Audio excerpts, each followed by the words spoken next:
supaya bertobat dan kuat menjalani proses hidup ini. Kehilangan jabatan tidak gampang, itu berat. Kehilangan kekuasaan itu tidak gampang, berat. Tetapi Tuhan menginginkan hatimu, pertobatanmu. Masih ada kesempatan kedua, yaitu kehidupan yang kekal buat Pak Sambo. Kita sebagai orang Kristen, bukan hak kita untuk menghakimi. Stop membuli, stop menghakimi. Jangan kita seperti orang-orang dunia yang tidak mengenal kebenaran firman Tuhan. Tetapi Yesus berkata, siapa yang tidak berdosa, hendaklah paling pertama melempari wanita ini dan merajam dengan batu. Shalom saudara terkasih dalam Tuhan Yesus Kristus. Senang kembali berjumpa dengan saudaraku sekalian. Saya berdoa yang terbaik terjadi dalam kehidupan kita semua, amin. Nah, hari ini saya akan memberikan satu firman Tuhan khususnya kepada Pak Sambo yang lagi viral dan saat ini lagi tren. Beritanya sangat trending saudara ya. Kemarin saya sudah menyampaikan dan memberikan satu tanggapan dan mendapatkan banyak reaksi dari saudara-saudara kita dari Kristen dan juga saudara kita dari Muslim. Dan saya lihat komentarnya, apa ya saudara, saya terharu ya. Kita sebagai orang Kristen memang tidak diajarkan untuk membenci sesama kita. Bahkan musuh kita pun Tuhan mengajarkan untuk kita mengasihi ya. Dan apa yang kita lakukan harusnya berdoa agar Pak Sambo bertobat sungguh-sungguh. Saudara, saya akan memberikan satu firman Tuhan bagaimana Raja Daud bertobat. Kenapa dia bisa bertobat, saudara? Kita tahu bahwa Raja Daud telah melakukan kesalahan yang begitu fatal di hadapan Tuhan, sehingga Nabi Nathan menegur dia di dalam 2 Samuel pasal 12, saudara. Judulnya adalah Nathan memperingatkan Daud sehingga Daud menyesal. Tuhan mengutus Nathan kepada Daud. Ia datang kepada Daud dan berkata kepadanya, ada 2 orang dalam satu kota, yang seorang kaya, yang lain miskin. Si kaya mempunyai sangat banyak kambing domba dan lembu sapi. Si miskin tidak mempunyai apa-apa selain dari seekor anak domba betina yang kecil yang dibeli dan dipeliharanya. Anak domba itu menjadi besar padanya bersama-sama dengan anak-anaknya, makan dari suapnya dan minum dari pialanya dan tidur di pangkuannya seperti seorang anak perempuan baginya. Pada satu waktu orang kaya itu mendapat tamu dan ia merasa sayang mengambil seekor dari kambing dombanya atau lembunya untuk memasaknya bagi pengembara yang datang kepadanya itu. Jadi ia mengambil anak domba betina kepunyaan si miskin itu dan memasaknya bagi orang yang datang kepadanya itu. Lalu Daud menjadi sangat marah karena orang itu dan ia berkata kepada Nathan, demi Tuhan yang hidup, orang yang melakukan itu harus dihukum mati. Dan anak domba betina itu harus dibayar gantinya 4 kali lipat karena ia telah melakukan hal itu dan oleh karena ia tidak kenal belas kasihan. Kemudian berkatalah Nathan kepada Daud, engkaulah orang itu, beginilah firman Tuhan Elohim Israel, akulah yang mengurapi engkau menjadi raja atas Israel, dan akulah yang melepaskan engkau dari tangan Saul. Telah kuberikan isi rumah tuanmu. Nah, jadi saudara, ini kisah bagaimana Nathan memperingati Daud karena dia telah melakukan kejahatan. Dia memberikan ilustrasi ini, bagaimana seorang miskin yang punya domba satu-satunya hartanya, dan juga si orang kaya ini karena egoisnya, karena dia tidak ingin rugi saudara, sehingga mengambil harta dari si miskin ini untuk dijadikan sebagai korban untuk tamu si orang kaya ini. Dan Raja Daud berkata bahwa orang itu jahat dan perlu dihukum mati. Dan Nathan berkata bahwa engkaulah orangnya.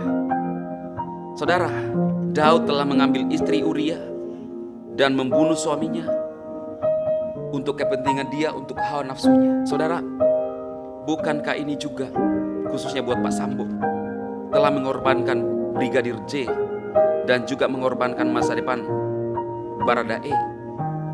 Pak Sambo, hari ini firman Tuhan datang kepadamu. Inilah yang terjadi dengan Pak Sambo. Mungkin karena kepentingan, karena kekuasaan, maka mengorbankan orang-orang yang begitu berjuang, masa depan mereka, keluarga mereka, tumpuan daripada orang tua mereka, harapan dari orang tua mereka. Harapan saya Pak Sambo tidak menyesal karena hanya ingin menjalani hukuman, tetapi menyesal karena perbuatan-perbuatan ini telah berbuat curang. Firman Tuhan datang kepada Pak Sambo, buka hatimu.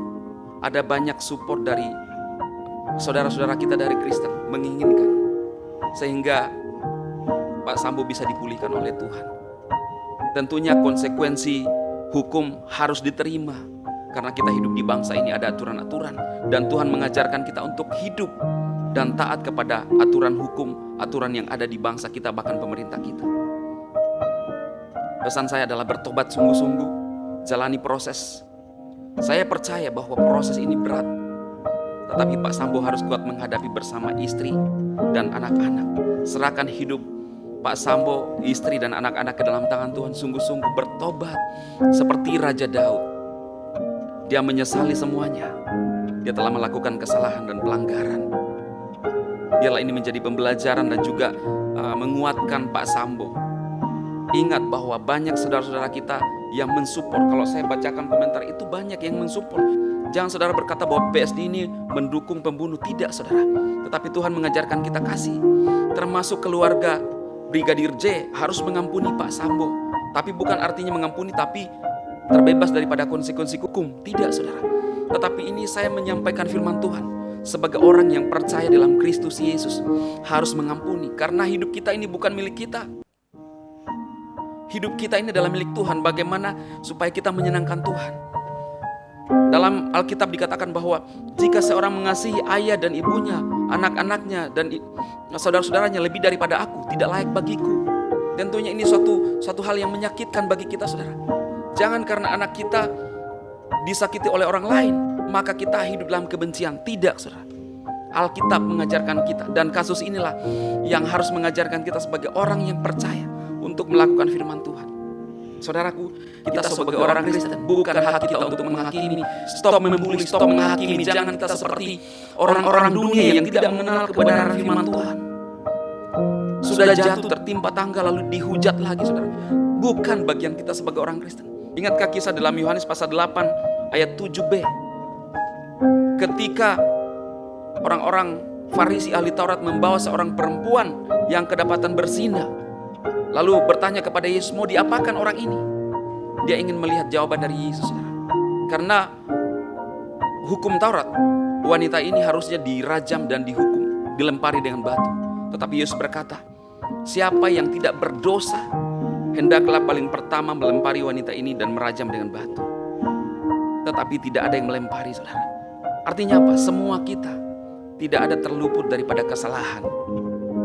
Siapapun kita, menjadi pembelajaran buat kita untuk tetap mengasihi siapapun, saudara. Karena ini adalah hukum Kristus. Dan buat Pak Sambo sekali lagi, bertobat sungguh-sungguh, datang kepada Tuhan. Jangan mulai membuat satu rekayasa yang lain lagi, membuat rekayasa untuk menutupi hal-hal yang lain. Saran saya, buka semuanya, jujur, bertobat. Seperti Raja Daud, dia menghabisi Uria hanya kepentingan dirinya sendiri, hanya untuk egonya sendiri. Menghabisi bawahannya sendiri hanya untuk memuaskan nafsunya. Jangan nutupi kesalahan dengan membuat satu karangan-karangan baru. Pak Sambo, saya sebagai saudara seiman dan hamba Tuhan memperingatkan ini. Semoga ini memberikan satu pelajaran. Sadari, saya tahu dan saya mencoba merasakan berat ketika menjalani ini. Tetapi percayalah, kemarin saya menyampaikan bahwa hidup kita ini bukan untuk tujuan yang sebenarnya. Hidup kita hanya 70-80. Saya tahu bahwa karir yang dibangun begitu cemerlang. Dan ketika Pak Sambo ingat ini, mungkin seperti ada kekesalan. Hanya satu keputusan yang tepat, yang paling penting adalah Pak Sambo bertobat dan datang kepada Tuhan. Banyak orang Kristen berdoa buat Pak Sambo supaya bertobat dan kuat menjalani proses hidup ini. Kehilangan jabatan tidak gampang, itu berat. Kehilangan kekuasaan itu tidak gampang, berat. Tetapi Tuhan menginginkan hatimu, pertobatanmu. Masih ada kesempatan kedua, yaitu kehidupan yang kekal buat Pak Sambo. Firman Tuhan datang kepada Pak Sambo. Dan buat keluarga Brigadir Joshua, kuat menghadapi ini. Anak bukan segalanya. Hubungan dengan Tuhan itulah yang terutama. Dan Barada Eliezer, saya percaya bahwa masa depanmu indah dalam tangan Tuhan. Tidak ada yang perlu disesali. Berdoa. Apalagi saudara ini kita adalah seperti sandiwara. Dan semua peran-peran di dalam kasus ini banyakkan saudara seiman. Inilah pesan saya yang terdalam. Karena saya mengasihi saudara seiman. Stop saudara membuli, khususnya saudara Kristen di bangsa ini. Jangan ikut-ikutan. Kita tunjukkan bagaimana kita bersikap sebagai orang Kristen. Kita menyikapi sebagaimana firman Tuhan berbicara. Biarlah apa yang saya sampaikan, saudara, membangun kita, membangun Pak Sambo, membangun semuanya untuk kemuliaan Tuhan kita Yesus Kristus. Mari kita berdoa. Bapa, diberkati firman-Mu pada siang hari ini, diberkati menjadi rema bagi kami, menjadi kekuatan bagi kami, khususnya bagi Pak Sambo, juga kepada keluarga Brigadir J dan juga Baradae. Tuhan tolong campur tangan Tuhan. Kami minta kuasa Tuhan bekerja dalam kasus ini dan menjadi pembelajaran bagi kami bahwa Engkaulah satu-satunya yang kami andalkan. Harta, jabatan, anak bukanlah segalanya bagi kami, tetapi hidup kami ini untuk Tuhan, untuk mengasihi Engkau lebih lagi.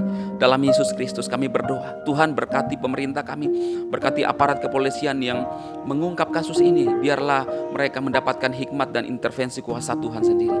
Dalam nama Yesus kami berdoa kepada Bapa di surga. Haleluya. Amin. Tuhan memberkati saudara semuanya.